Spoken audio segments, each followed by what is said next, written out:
Apakah godaan cobaan sebelum menikah maupun sesudah menikah? Apakah godaan dan cobaan sebelum menikah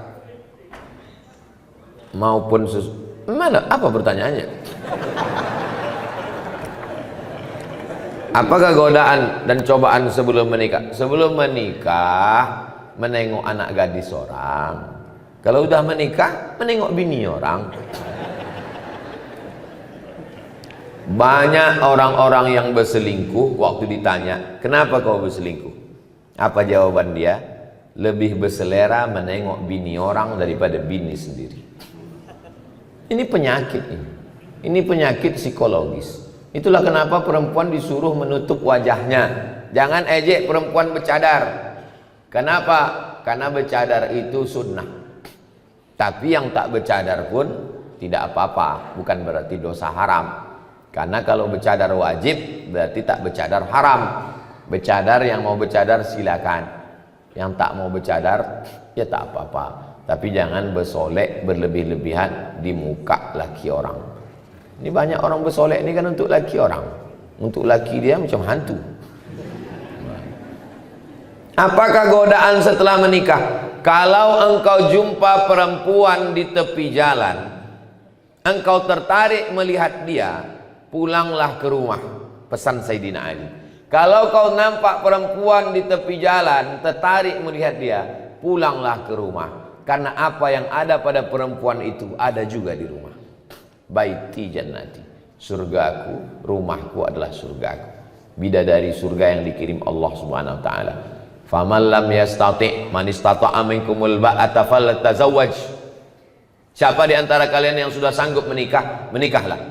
Fa innahu aghaddu lil basar. Menikah itu menjaga pandangan. Wa ahsanu lil farj, menjaga kemaluan. Faman lam yastati', kalau tak sanggup menikah, fa alaihi bisawm. Banyak puasa sunat. Fa innahu lahu wija, karena itu obat. Karena kalau makan, apalagi Pulau Kundur makanannya enak, makan sotong, makan cumi, makan kepiting, makan udang, libido seksual naik. Tapi kalau dia puasa sunat, tak ada bebini, banyak puasa sunat. Cantik pun perempuan itu tak nampak. Bro, atau cewek cantik, tak nampak, udah aku udah mau mati sudah. Maka suruh puasa. Ibu-ibu, bapak-bapak, anak yang sudah akil balik, kewajiban kita sebagai orang tua ini 3. Pertama, ayyusammihi biismi khairin, kasih nama yang bagus-bagus. Yang kedua, ayyu'allamahul kitaba idza aqala, ajarkan baca kitab, masukkan sekolah. Yang ketiga, ayyuzawwijahu, nikahkan dengan orang baik-baik. Kau udah sekolah nak, kau mau kunikahkan, ada nampak perempuan yang baik, kalau ada kami pinangkan, kalau tak ada udah kami siapkan. Nikahkan dengan perempuan baik-baik, jaga kehormatannya. Yang perempuan pun juga nikahkan dengan laki-laki yang baik-baik. Mudah-mudahan anak bapak ibu dapat jodoh yang soleh solihah. Bagaimana cara kita menghadapi melaluinya Pak Ustadz? Tak usah banyak-banyak teori, bebini. Saya tak usah teori begitu begini, tak usah, bebini. Yang mana jodoh saya Pak Ustadz? Tak usah banyak-banyak berteori. Mau kau, dia mau, jadikan. Itu semuanya berteori. Kalau jodoh kita, nanti waktu kita tengok bergetar kita. Bergetar pun kalau dia tak mau. Saya dulu kan lewat masa muda juga macam kalian, bukan langsung tua. Saya tanyalah tetangga dekat rumah, Pak, apa tandanya kalau dia jodoh kita? Kalau kita tengok bergetar katanya. Saya asal menengok perempuan bergetar.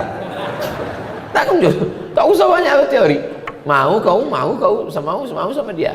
Dah. Tak mau dia, bunga bukan setangkai, kumbang bukan seekor, patah tumbuh hilang berganti, hilang satu tumbuh seribu.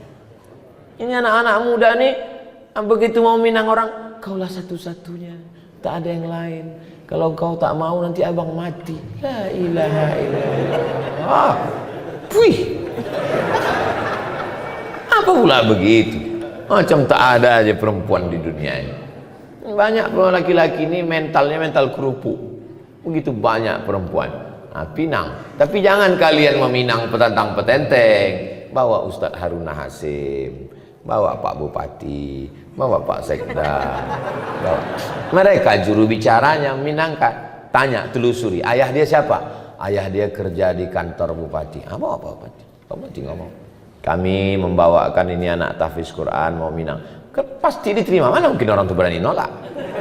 Awas kalau kau nolak nonjob katanya. Jangan kalian petentang-petenteng Minang, belum tuh. Saya pun tidak saya Minang. Kiai, saya minta tolong Kiai. Pak Kiai tolong Minang, karena saya diam aja. Pak Kiai itu bercakap. Somad ngomong untuk Kiai. Enggak, saya diam aja. Jangan petentang-petenteng. Jangan saya kalian bawa, saya diterima nanti. Pak Ustadz, jodohnya supaya dapat jodoh terbaik, doanya Pak Ustadz, doa Nabi Zakaria, Rabbi la tazarni fardan wa anta khairul warisin. Rabbi, ya Tuhanku, la tazarni fardan, jangan biarkan aku sendirian, wa anta khairul warisin, engkau sebaik-baik pemberi waris. Rabbi la tazarni fardan wa anta khairul warisin. Saya tengok yang menghafal yang udah berbini pula. Ini menghafal yang lajang-lajang aja. Hati-hati bu, kalau sampai dibaca bapak ini nanti pas sembahyang. Ibu kalau sembahyang tahajud malam, dengarkan doa bapak itu baik-baik. Amin, amin, amin aja. Amin, amin. Nanti kejadian baru bingung. Rabbi la tazarni fardan wa anta khairul warisin. Amin gitu. Kejadian, kenapa abang ini? Doa kau dulu gitu. Rabbi la tazarni fardan wa anta khairul warisin. Tak ada yang sulit bagi Allah.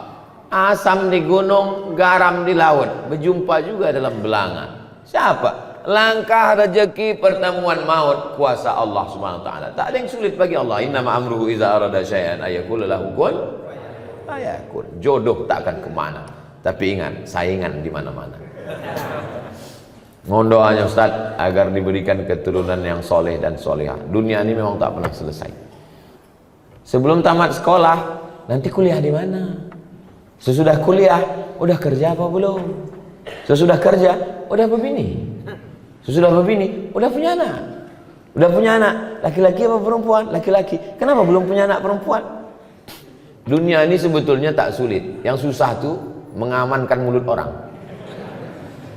Jadi kalau diturutkan cakap orang ini gila kita. Jadi kita pede aja, banyak berdoa. Mohon doanya Pak Ustadz supaya diberikan keturunan yang soleh dan solihah. Rabbi habli minas solihin. Doa yang sudah pasti makbul, maka dikabulkan Allah doanya. Lahirlah anak namanya Ismail. Doa Nabi Ibrahim itu, Rabbi habli minas solihin. Apa kata orang? Ibrahim mandul, tak akan punya anak. Berbini sama Sarah, tak ada anak. Menikah sama Hajar, tak ada anak. Apa kata orang? Takkan punya anak itu Ibrahim. Berdoa Nabi Ibrahim, apa yang terjadi? Hajar mengandung, Sarah pun mengandung. Sekali dua saking makbulnya. Hajar melahirkan anak Ismail, Sarah melahirkan anak Ishak. Waktu lahir Ismail, umur Nabi Ibrahim 86 tahun. Berumur Ismail 13 tahun, lahir Ishak. Umur Nabi Ibrahim 99 tahun. Bayangkan bapak umur 99 tahun masih menggendong bayi. Doa Rabbi habli minas solihin. Sebenarnya mana kita belajar sebenarnya dan mana kita belajar adab. Tak jarang di luar sana banyak manusia sudah menempuh pendidikan tinggi tapi minim adab. Tak jarang juga para guru ngaji yang kadang tak pandai menjaga perasaan orang lain dalam ini menyindir saya nih.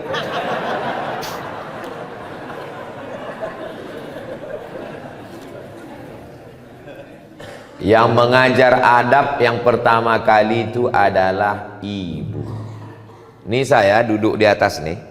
Duduk di atas dikasih kursi ini.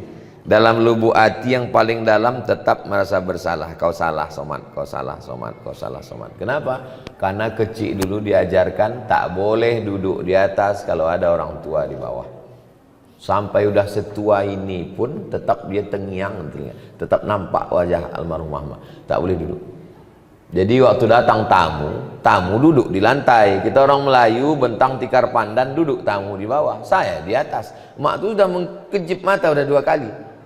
Saya tak juga turun, balik. Tak boleh bercelana pendek.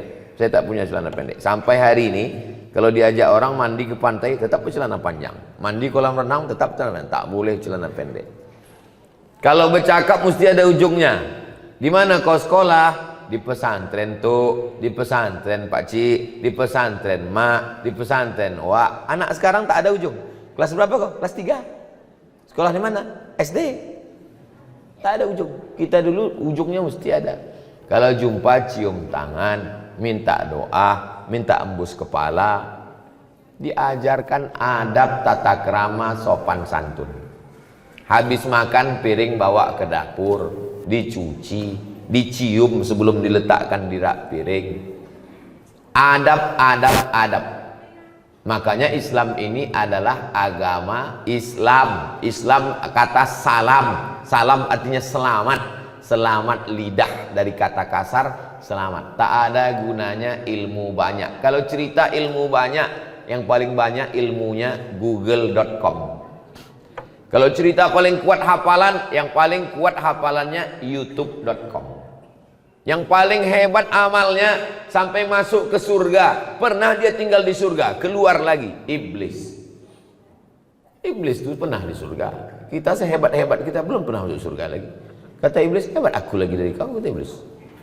Makanya akhlak. Ajarkan anak akhlak. Siapa yang menanamkan akhlak? Di rumah. Karena anak paling lama di rumah. Jadi kalau nampak orang tak berakhlak, itu berarti di rumah orang tua, ayah, ibu tak mengajarkan akhlak.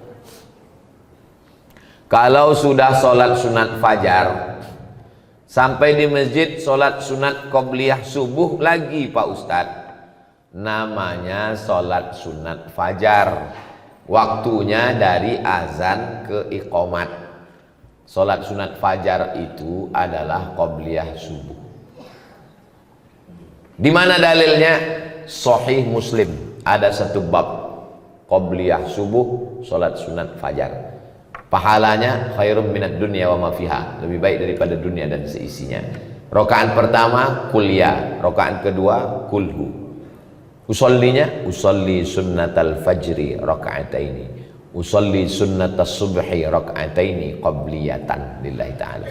Salat sunat fajar sama dengan qobliyah subuh, podo samo sami mawon. Jadi kalau saya sudah salat sunat fajar di rumah, ke masjid, tahiyatul masjid. Habis tahiyatul masjid duduk karena sudah qobliyah. Qobliyah itu setelah azan, tak ada qobliyah sebelum azan. Kalau ada orang sholat qobliyah sebelum azan, tidak sah. Maka setelah azan baru qobliyah, karena qobliyah setelah masuk waktu sholat. Qobliyah subuh, qobliyah zuhur, qobliyah jumat, qobliyah maghrib, qobliyah isya, semuanya setelah azan. Apa beda sholat sunat fajar dengan sholat qobliyah subuh? Sama. Assalamualaikum Pak Ustaz. Waalaikumsalam. Bagaimana hukumnya orang datang ke masjid, sedangkan ada sebagian mengatakan tak boleh, sedangkan kita mau belajar? Mungkin maksud dia bagaimana hukumnya perempuan datang ke masjid. Mungkin itu maksudnya. Perempuan datang ke masjid, perempuan lebih baik sholat dalam pekarangan, lebih baik sholat dalam rumah, lebih baik sholat dalam kamar, lebih baik sholat dalam tempat yang sempit. Ini hadis satu. Hadis yang kedua, la tamna'u ima Allah masajidallah. Jangan larang hamba Allah datang ke masjid. Hadisnya bertolak belakang. Yang satu mengatakan lebih bagus di rumah, yang satu mengatakan jangan larang ke masjid. Datang Imam Nawawi membahas dua hadis yang ikhtilaf ini. Kesimpulannya, kalau keadaan aman, di dalam masjid ada pengajian, tidak menimbulkan fitnah, boleh perempuan ke masjid. Pulau Kundur ini aman atau tak aman? Aman. Ibu tadi kemari ada dicegat tentara Israel? Tak ada. Ada datang Godzilla menangkap dari laut? Tak ada. Aman. Tidak menimbulkan fitnah. Sudah tahu masjid itu sunyi, imamnya cuma sendiri imam. Datang perempuan, tak boleh menimbulkan fitnah. Nah, tapi kalau aman, laki-laki banyak, maka perempuan boleh ke masjid. Apakah istri Nabi ke masjid? Ya. Mana dalilnya? I'takafa Rasulullah sallallahu alaihi wasallam fil ashril awakhir min Ramadan, thumma i'takafa azwajuhu min ba'di. Nabi i'tikaf 10 hari di bulan Ramadan, setelah Nabi meninggal istrinya i'tikaf. Apa pelajaran dari situ? I'tikaf 10 hari 10 malam aja boleh, apalagi yang 10 menit. Yang 10 hari 10 malam aja boleh, apalagi yang 10 menit. Tetap dengan syarat dan ketentuan berlaku. Jangan sampai ke masjid pakai Honda, pakai sepeda motor, pakai celana legging sempit. Banyak atu-atu masuk parit menengok itu. Jangan ke masjid pakai minyak wangi terlampau harum. Masuk dia dari pintu, baunya sampai ke imam. Hilang ayat imam itu 1 halaman. Saya merasa banyak kesalahan terhadap suami. Bagus. Saya sudah sering minta maaf. Suami sudah maafkan. Tapi saya tetap saja merasa bersalah. Di sini saya tanyakan, apakah yang saya lakukan supaya perasaan saya tenang? Merasa bersalah padahal tak salah, itu kerja setan.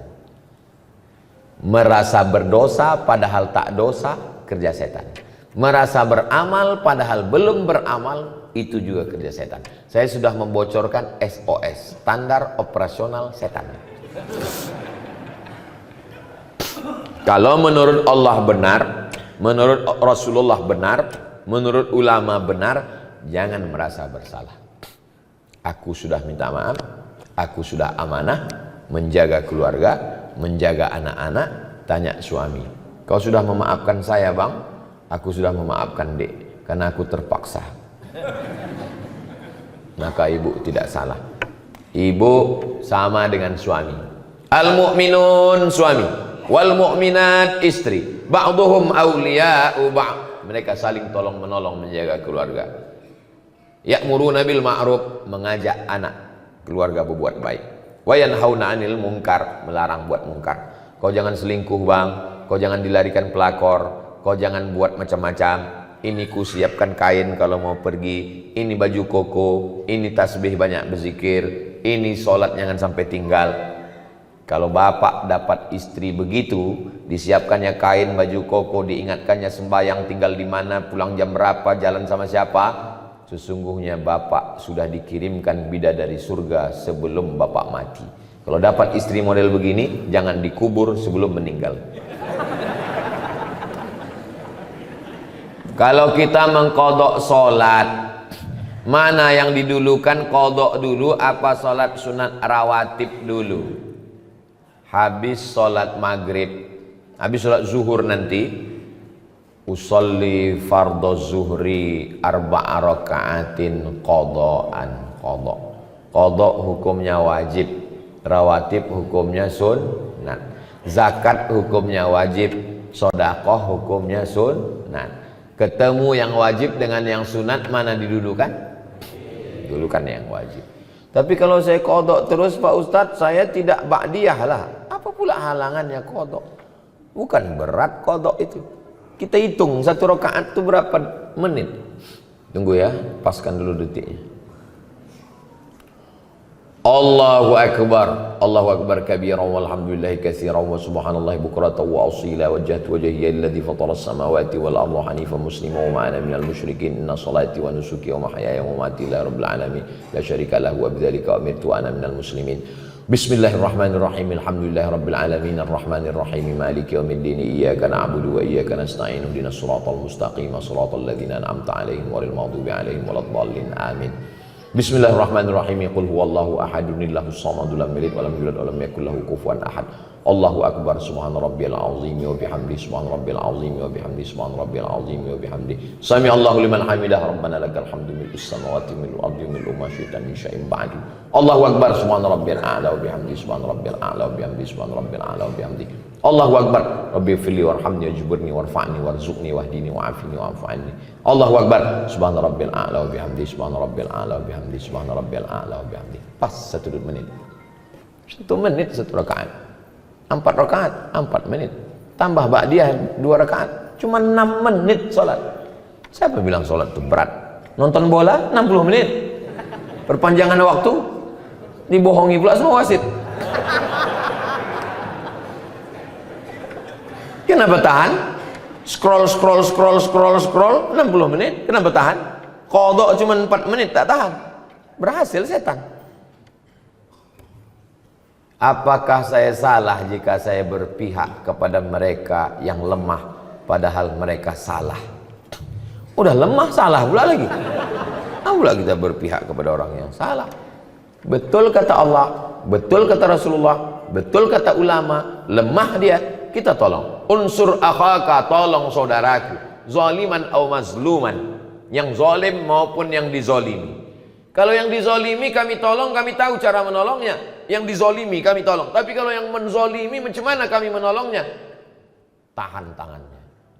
Orang yang mau menzalimi, memukul, menganiaya, tahan tangannya. Begitu cara menolong orang.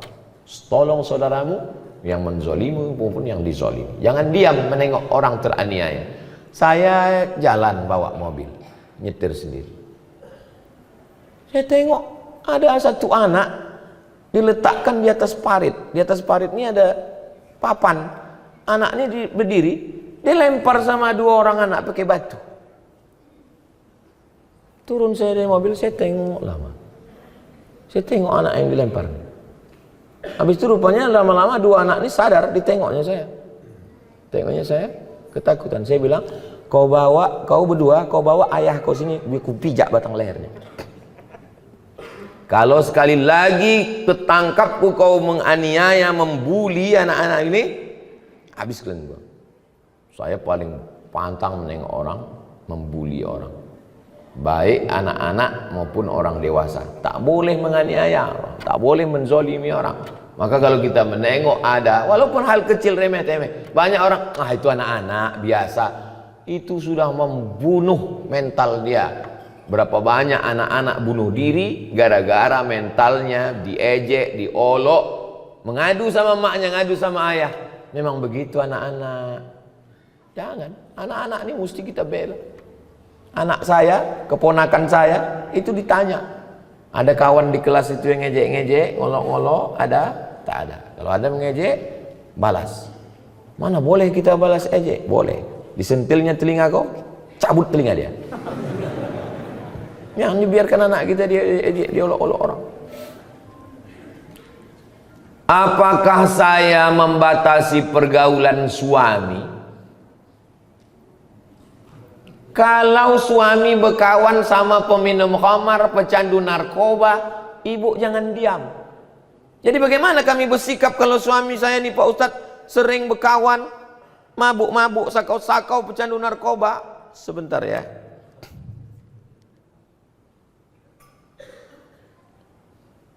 Kalau ada suami ibu berkawan sama pecandu narkoba, catat nomor ini baik-baik. 0813 11 44 2193, nomor BNN, Badan Narkotika Nasional. Sekarang mungkin ibu belum tertarik untuk menulisnya, tapi nanti kalau ingat, cari ceramah saya di Masjid Hijir Ismail di menit yang pokoknya pas di ujung-ujung pas tanya jawab. Hubungi BNN, suruh tangkap. Karena kalau ibu menasehati, janganlah bang pakai narkoba bang. Oh dia amuknya ibu, tangkap dia. Sesudah tangkap, jenguk. Insya Allah udah menangis darah dia. Biar agak-agak 3 malam. Orang kalau tidak dikasih efek jerah, kalau tidak shock terapi, dia tak akan takut. Nah mesti begitu. Nanti kalau ada orang yang mengeluh suaminya, suami pecandu narkoba, suami pejudi, suami ini, suami jahat, suami nakal segala macam. Insya Allah kalau pakai jurus saya ini, gimana suaminya bu? Alhamdulillah Pak Ustadz sudah ditangkap. Tak mampan lagi nasihat zaman sekarang. Bagaimana dengan perempuan yang tidak berjamaah subuhnya tapi mau melaksanakan sholat sunat isyraq di rumah? Di rumah itu usahakan ada namanya musolla al-bait. Musolla al-bait dalilnya Nabi datang bertamu ke rumah sahabat. Setelah makan Nabi bertanya, aina turidu an usolli? Di mana kamu mau saya sholat di rumahmu? Kata sahabat, sholat di sini ya Rasulullah. Nabi pun sholat. Tempat sujud Nabi di rumah itu dijadikan musolla al-bait. Itulah dalil sunnah membuat satu sudut rumah musolla. Tapi rumah kami tak besar Pak Ustadz, bukan rumah orang kaya, tak ada musolla khusus. Tak perlu. Buat aja satu sudut yang biasa sholat di situ, sholat duha di situ, tahajud di situ, letakkan sajadah di situ. Maka menurut mazhab Hanafi, musolla al-bait, perempuan boleh iktikaf di situ. Laki-laki tak boleh.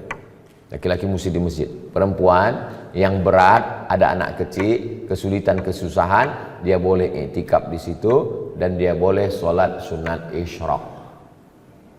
Ya bagi yang berat, karena sholat sunat isyraq mesti di masjid. Nah, oke, dia sholat di situ, habis itu dia berzikir baca Quran sampai masuk waktu jam 6.11, habis itu baru dia selanjutnya ada aktivitas-aktivitas. Hilang pula pertanyaan yang tadi yang kertas itu ada. Saat ini saya sedang dilema, sudah lama menantikan momen pencerahan dari Ustadz. Saya merupakan salah satu anggota dari Ormas Islam. Suatu ketika terdengar kabar tak sedap bahwa atasan kami melakukan sebuah tindakan kemungkaran, memakai uang umat untuk hal pribadi, tapi adanya musyawarah. Sampai suatu hari kami beberapa anggota yang dapat dipercaya melakukan interogasi. Akhirnya memang terkuak bahwa dia menggunakan uang untuk keperluan pribadi tanpa ada campur tangan dari pihak bahkan keluarganya tak tahu menahu. Saat itu pula secara tak langsung kami bilang kepada dia agar seharusnya uang itu diganti, namun dia malah berdalil ini seakan-akan enggan untuk mengganti. Alasan lain kenapa kami enggan untuk melaporkan ini kepada pihak adalah alasan keluarganya takut menanggung malu akibat dari perbuatannya, juga untuk menjaga citra baik agama Islam. Mulai saat ini saya secara pribadi sudah benci dengan dia. Saya sudah berusaha dengan hati maupun perkataan, bahkan sampai saat ini ketika melihat hati ini terberi geram, tak mau datang. Ditambah lagi sampai saat ini masih berlanjut isu dia kerap melakukan kecurangan. Seperti yang Ustadz sampaikan, kita begitu membara berapi-api kita yang mencegah kelakuan bejat Zionis Israel berada di Palestina. Tapi ketika melihat kemungkaran di depan mata kita diam. Laporkan ke polisi. Kalau mau ganti, kalau takut melaporkan Fir'aun ini ke polisi, ganti duit yang hilang itu, karena itu duit umat. Duit masjid, duit ormas, itu duit umat. Pertanggungjawabannya kepada umat. Kalau tak mau melaporkan dia karena menjaga nama baik, ganti duit itu. Tapi kalau tak sanggup mengganti, lapor ke polisi. Akan disita barang dia untuk mengganti duit itu. Ustadz, sekretaris kita memakai duit. Melaporlah wakil saya ke saya. Dekat rumah mak saya ketua, ini wakil saya, sekretaris memakai. Berapa dipakainya? 45 juta. Saya bilang, lapor ke polisi, penjarakan dia. Malulah kita Pak Ustadz, begitu begini, nanti kami ini. Pergi saya ke kamar, saya ambil duit. Ini 45, masukkan ke kas, mengganti si hantu belau setan laknatullah alaihi. Keluarkan dia dari pengurus, jangan masukkan lagi. Kalau mau, ganti pakai duit pribadi. Kalau tidak, laporkan ke polisi. Jangan diam. Kalau takut melaporkannya, laporkan ke saya. Nanti datang, jumpai saya. Biar saya melaporkan ke Pak Kapolres. Lengkap dengan KTP semuanya. Biar saya melaporkan ke Pak Kapolres. Biarlah saya terlambat pulang nanti agak 1 jam. Yang didiamkan. Kenapa didiamkan? As-sakitu anil haq, diam melihat kemungkaran, setan akhras, setan bisu. Di dalam Islam ini ada namanya akhlak, tapi juga ada namanya hukum. Pencuri, as-sariqu was-sariqatu faqta'u aydiyahuma, potong tangannya. Pezina, az-zaniyatu faz-zani fajlidu kulla wahidin minhuma mi'ata jaldah, cambuk 100 kali kalau belum berbini. Kalau sudah berbini, farjumuhumal battah, lempar batu sampai mati. Islam ini bukan cuma akhlak, Islam ini ada hukum. Untung syariat Islam tak dilaksanakan. Kalau dilaksanakan syariat Islam tak betangan kau bilang. Masih syukur aku masih mau pakai hukum polisi, kau cuma di penjara. Apa pula malu kepada agama Islam? Ini buktinya dia terus melakukan kecurangan. Ini kertas-kertas ini saya simpan, saya bawa balik. Karena kalau tak saya bawa balik, tinggal di sini tanya, tulisan siapa tadi itu? Mudah-mudahan Allah menjaga kita semua insyaallah. Ala hadhihi niyyah al-Fatihah. A'udzubillahi minasyaitonirrajim. Bismillahirrahmanirrahim. Alhamdulillah rabbil alamin arrahmanir rahim maliki yaumiddin. Iyyaka na'budu wa iyyaka nasta'in. Ihdinas shiratal mustaqim. Shiratal ladzina an'amta 'alaihim ghairil maghdubi 'alaihim waladdallin. Amin. Allahumma salli ala sayyidina Muhammad wa ala ali sayyidina Muhammad. Ya Rabbi bil Mustafa balligh maqasidana waghfir lana ma madha ya wasi'al karami. Ya Allah, sampaikanlah maksud niat baik kami berdiri TK tahfiz Quran, SD tahfiz Quran, SMP tahfiz Quran, madrasah aliyah tahfiz Quran, pondok pesantren tahfiz Quran Hijr Ismail. Ya Allah, Allahumma ja'al abna'ana wa banatana min hafizil Quran wal hafizat. Jadikan anak-anak kami menjadi para penghafal Quran, minal ulama'il amilin, para alim ulama yang mengamalkan ilmunya sehingga mengalir amal jariahnya untuk kami nanti. Ya Allah, Allahumma ja'alna min mu'ammiri masajidik. Jadikan kami orang yang memakmurkan masjidmu dengan salat berjamaah. Allahumma ja'al hadzal balada baladan amina. Jadikan Pulau Kundur negeri yang aman dan damai. Baldatun thayyibatun wa rabbun ghafur.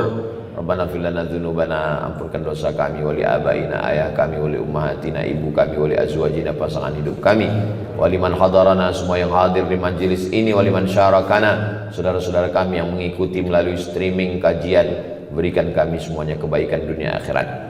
Allah marzuqna rizqan halalan thayyiban mubarakan fih. Berikan kami rezeki supaya kami dapat berinfak, beramal, bersedekah. Jadikan anak-anak kami anak-anak yang baik, yang menolong agamamu nanti, mujahid fi sabilillah. Rabbana atina fid dunya hasanah wa fil akhirati hasanah wa qina adzabannar.